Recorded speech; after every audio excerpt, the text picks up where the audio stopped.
अनुराग भदौरिया जी, पहले तो आपसे पूछूंगी, अनुराग आपका नाम है और फायरिंग ऐसे हो रही है कि कोई बचेगा नहीं। यूपी क्या, मुझे लगता है कि देश में ही कोई बचने नहीं वाला। दोनों तरफ से ऐसे टैंक चल रहे हैं। पूछना चाहती हूँ आपसे, गोरखपुर से क्या दुश्मनी है भैया? वहां सिर्फ योगी आदित्यनाथ थोड़ी रहते हैं, वहां तो जनता भी रहती है उत्तर प्रदेश की। नंबर एक। और नंबर दो, आपको वाकई में लग रहा है कि योगी जी को अलग पार्टी बनानी पड़ेगी? क्योंकि अखिलेश यादव जी तो दावा कर रहे हैं अगर विधानसभा के उपचुनावों में ये पारा रहेगा तो भैया 2027 तक क्या होगा? देखिए, जो उत्तर प्रदेश के मुख्यमंत्री जी ने बोला है, मैं उस पर बोल दूं। सुल्तान की बात की तो मैं कहता हूं टीपू लोकतांत्रिक तरीके से जनता का सुल्तान था, सुल्तान है, सुल्तान रहेगा। वो पीडे के फार्मूलों के लेके सामाजिक न्याय की बात करता रहते हैं। तो ये भारतीय जनता पार्टी जो है अपने गिरबान में झांक के देखे, बांटेंगे तो कटेंगे।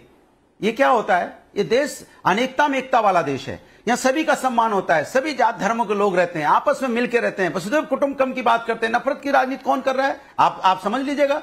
फिर कहते हैं लाल टोपी वाले। अरे लाल रंग तो बड़ा शुभ माना जाता है, शादी के जोड़े भी लाल होते हैं, हम क्रांतिकारी का रंग भी लाल होता है। आप किस तरह की बातें कर रहे हैं? मतलब आपको अगर लाल रंग, समाजवादी पार्टी लाल टोपी पहनते हैं, कल समाजवादी पार्टी उत्तर प्रदेश की सरकार में आ जाएंगे तो क्या उत्तर प्रदेश से नफरत करने लगेंगे? इतनी नफरत हो गई है। अरे आज हमें उत्तर प्रदेश की जनता ने ही 37 सीटें और इंडिया गठबंधन को 43 सीटें दी हैं, इनको हराया है, 33 सीट पे समेट दिया है। फिर भी समझ में नहीं आ रहा है कि जनता के मन को नहीं समझ पा रहे हैं, फिर भी वही नफरत की बात करते चले जा रहे हैं। और फिर बार बार कहते हैं हिम्मत। अरे हिम्मत की क्या जरूरत होती है?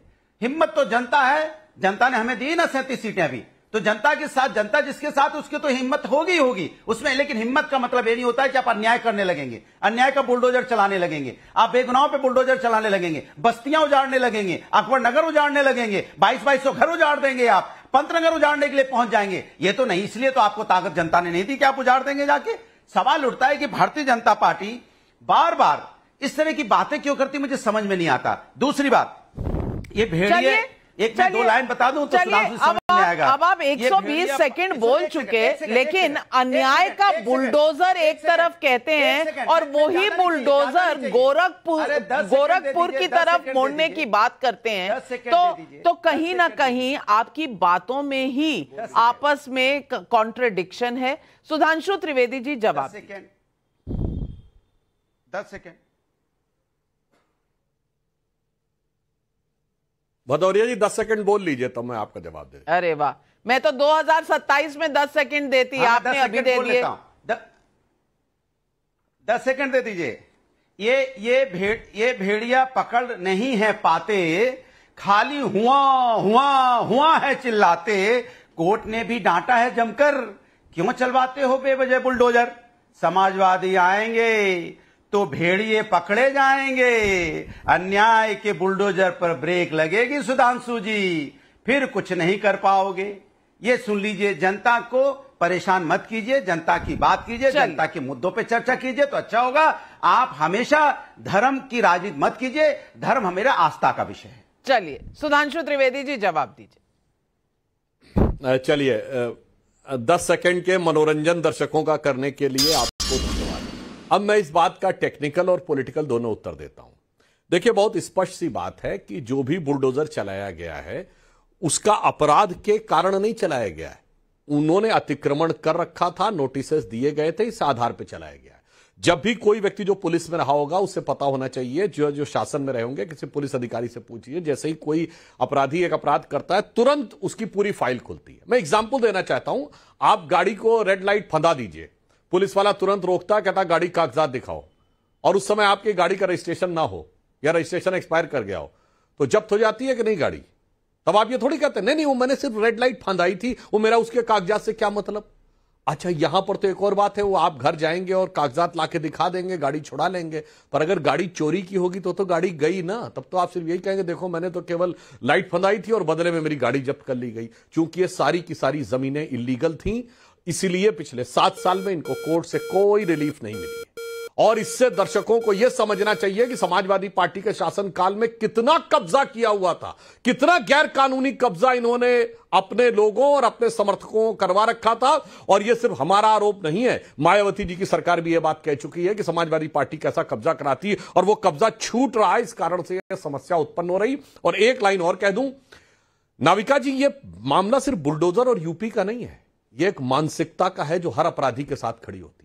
ये यही सपा की सरकार है जिसने लखनऊ, फैजाबाद और वाराणसी के जिला परिसर, अदालत परिसर में हुए धमाकों के लोगों का केस विड्रॉ करने की बात कही थी। ये वही मानसिकता है जो कि शाहजहां शेख के साथ खड़ी होती है महाराष्ट्र में, और ये वही मानसिकता जो केरल में खड़ी होती है लव जिहाद करने वालों के साथ। ये वही मानसिकता है जो आतंकवादियों तक का बचाव करती, सदैव अपराधियों आतंकवादियों से सहानुभूति होती है, जो याकूब मेनन की जुडिशियल किलिंग और अफजल को हालात का मारा कहने लगती है।